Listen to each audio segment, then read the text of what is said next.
Coucou tout le monde, on se retrouve aujourd'hui pour la première vidéo théorique de cette année 2024. Vous avez pu voir dans le titre, on va parler des galops, mais des galops des diplômes en général. Puisque j'ai déjà fait plusieurs vidéos à ce sujet, notamment pour les galops dits classiques, où j'ai fait la présentation détaillée du galop 1 jusqu'au galop 5. N'hésitez pas à me dire en commentaire si vous voulez que je vous fasse une vidéo qui traite du galop 6 et du galop 7. Alors, avant d'aller plus loin, on va parler de qu'est-ce que les galops, parce que le galop c'est une allure chez le cheval, c'est sa façon de courir vite, si on peut dire ça comme ça. Mais c'est également des diplômes qui permettent de valider un niveau des compétences chez le cavalier, chez la personne qui s'occupe du cheval qui monte dessus, voilà, qui monte dessus ou qui s'en occupe, hein, parce que vous verrez que les galops ne sont pas réservés seulement aux personnes qui grimpent sur la bestiole. Alors, aujourd'hui nous allons aborder tous les galops qui correspondent à toutes les disciplines, parce que on connaît plus classiquement les galops de 1 à 7 avec différentes disciplines dans chaque galop, où il faut valider donc une partie à pied, une partie théorique, le saut d'obstacle, le dressage, le cross à partir d'un certain niveau. Voilà, ça c'est connu. Dès que l'on monte en centre équestre, c'est les diplômes qu'on propose de passer et que les enseignants font passer 99,99% du temps. Mais eh bien, ce n'est qu'une partie de ce que la Fédération française d'équitation propose en termes de passage d'examen niveau équitation. Donc eh bien c'est parti. Je fais juste un petit disclaimer, je ne vais pas parler des degrés, je crois que on appelle ça comme ça. Non, c'est pas des degrés, si. Ah, je sais plus du tout, je suis complètement perdue par rapport aux... Non, c'est les savoirs, c'est ça, les savoirs. Par rapport aux connaissances et compétences qu'on demande, il me semble que c'est plus dans le travail à pied, d'une façon un petit peu plus dite éthologique, dit dans le sens du cheval. Je ne vais pas parler de ça puisque c'est entre guillemets pas le nom de galop, et je pense vous en faire une vidéo dédiée quand je serai moi-même beaucoup plus informée sur le sujet. Je ne vais pas parler de choses que je ne maîtrise pas ou qui du moins je ne comprends pas tout et que je n'ai pas connaissance de l'entièreté de la chose. Donc voilà, pour toutes les personnes qui sont fans de travail à pied et de tout ça, je suis désolée, on ne va pas en parler aujourd'hui, je aborderai ça dans une prochaine vidéo. Alors, donc les galops classiques dits de cavalier, ça c'est bon, tout le monde maîtrise. Il y a 5 vidéos là-dessus sur ma chaîne, ok. Ensuite il y a la partie les galops poney. Ça j'ai également fait une vidéo, mais il y a au moins 3 ans. Il n'y a pas eu de modification, mais je vais vous en reparler un petit peu plus en détail puisque c'est le deuxième qu'on peut retrouver un peu plus classique dans les centres équestres. En gros c'est des galops comme les galops de cavalier, hein, du galop 1 à 7, sauf que c'est réservé pour les petits cavaliers entre 3 et 10 ans. Alors, c'est réparti en 2 cycles avec 3 étapes dans chaque cycle. Le premier pour les petits de 3 à 6 ans avec le poney de bronze, le poney d'argent et le poney d'or.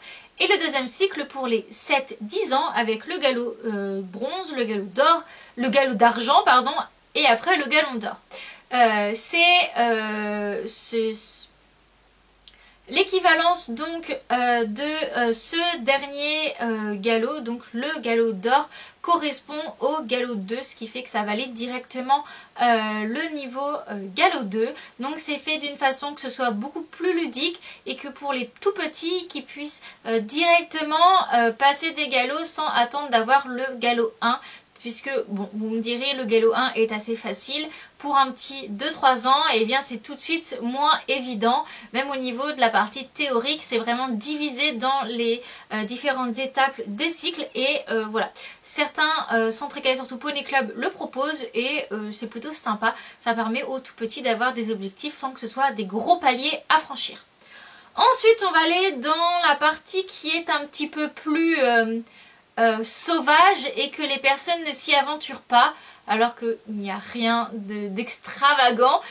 C'est pour les personnes qui ne font pas forcément dans le classique, qui ne veulent pas faire de la compétition ou voilà, du saut d'obstacle à haut niveau par exemple, qui sont un peu plus dédiés à d'autres disciplines. Et bien ils ont également leur diplôme de galop.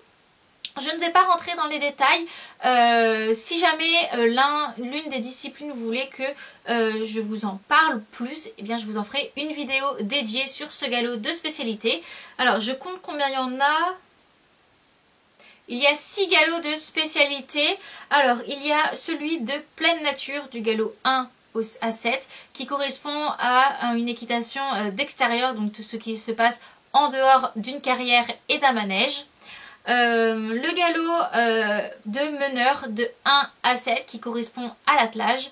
Le galop du voltigeur de 1 à 7, eh bien c'est de la voltige. Galop western de 1 à 7, donc eh bien c'est une équitation dite western, hein, je pense que vous avez des petites images qui vous viennent en esprit. Ensuite, toujours galop de 1 à 7 pour l'équitation de travail, qui est une partie du classique, mais beaucoup plus poussée, beaucoup plus où ça demande beaucoup plus de choses, plus précises, plus travaillées, un petit peu différentes en quelque sorte. Ainsi que le galop de spécialité dressage du 3 au 7. Ça c'est vraiment pour les personnes qui adorent le dressage, qui veulent passer leur galop, mais qui ne veulent absolument pas sauter. Voilà, tu fais que du dressage à partir du galop 3, parce qu'au galop 2, tu sautes 2 barres à peine. Donc voilà. Dans ces galops de spécialité, donc comme le nom l'indique, spécialité, il y a une grande partie par rapport à ces spécialités, ces caractéristiques-là, mais il y a également des rubriques qui sont communs à tous les galops. Connaissance du cheval, connaissance à pied, au niveau des soins, voilà. Parce que autant que tu fasses de la voltige, de l'extérieur, du dressage, il faut que tu prennes soin de ton cheval, que tu saches curer les pieds, que tu saches mettre un licol, promener ton poney à pied. Toutes ces choses-là, en fait, peu importe ce que tu fais, il faut le savoir. Donc voilà, ensuite il va y avoir les galops de compétition. Clairement, avant de faire les recherches pour cette vidéo, eh bien je ne connaissais pas réellement cette catégorie. Je pensais qu'à partir de galop 5, on pouvait se mettre plus sur une discipline qu'une autre. Par exemple, ceux qui ne veulent pas dresser, ceux qui ne veulent pas sauter, voilà. Et au final, alors c'est ça oui, mais d'une façon un peu plus complexe. Donc il s'agit des galops à partir du galop 5. Donc c'est pour se spécialiser dans une discipline dite classique. Du galop 5 au galop 7. Alors il y a 6 disciplines. Il y a le dressage, le CSO, le CCE, le hunter, le trek et l'endurance. Et donc pour valider ces galops-là, c'est en 2 modules. Un module concours, en fait il faut avoir fait du concours dans telle catégorie avec un tel résultat ou tel pourcentage en dressage au cours de l'année où tu veux passer ton examen, et ainsi en deuxième passer l'examen qui correspond à tout ce qu'on va avoir en commun avec les galops dits classiques. Donc la partie à pied, la partie connaissance, la partie soins, voilà, tout ce genre de choses là. Et voilà, pour vous faire un exemple, on va parler de l'obstacle. Admettons pour le galop 5, il faut avoir fait 3 parcours sans faute en club 2 avec un classement. Je suis plus sûre que ce soit club 2 ou club 1, je ne sais plus. Peu importe, c'est un exemple. Si vous avez fait une saison de concours, que vous avez fait une dizaine de concours, dont 5 sans faute et 2 classements, une première place, vous avez une partie de votre galop qui est validée, et vous n'avez plus qu'à valider les autres catégories pour avoir du coup l'examen de valider. Donc c'est très sympa, sauf que ça ferme quand même pas mal les portes, je trouve, à d'autres disciplines, notamment si on veut faire du coup le galop, par exemple l'obstacle, ce qui fait que après on est bloqué dans les autres disciplines au niveau des galops. Par exemple, si après on veut passer en amateur, eh bien vous serez obligatoirement que en obstacle galop 7, vous ne pourrez pas sortir en amateur dressage. Voilà pour ce qui est des galops de compétition. Je suis désolée, c'est un petit peu flou dans la façon dont je le parle parce que c'est assez complexe à expliquer. Je mettrai, si je retrouve les petits tableaux vraiment de la Fédé qui est vraiment bien expliqué pour que vous puissiez comprendre réellement qu'est-ce qu'il vous faut au niveau concours et niveau passage d'examen. Et pour terminer, il y a donc les galops qui sont appelés les trot de 1 à 5. En fait, c'est des trots à poney. Vous voyez des fois des petites vidéos qui traînent sur internet de courses à l'hippodrome avec des petits Shetland. Eh bien, en quelque sorte, c'est ça. Donc, ce sont des diplômes, des galops à avoir. Il faut avoir des connaissances communes du coup à tous les galops, ainsi qu'une partie plus spécialisée sur le trot, qui est donc le trot monté et attelé. Il y a des différentes parties là-dessus. Et voilà, c'est quand même plus dirigé vers les enfants puisque ça se passe à poney. Mais en vrai, je pense que étant adulte, il y a moyen plus ou moins d'avoir ça, je suppose. J'ai pas vu sur la fédération vraiment de limite d'âge, sauf qu'il parlait vraiment d'enfants et de Shetland. Voilà. Et pour terminer du coup cette partie sur les galops, je voulais vous parler de la charte de cavalier, puisque en faisant mes recherches pour cette vidéo, j'ai découvert que la fédération mettait avant chaque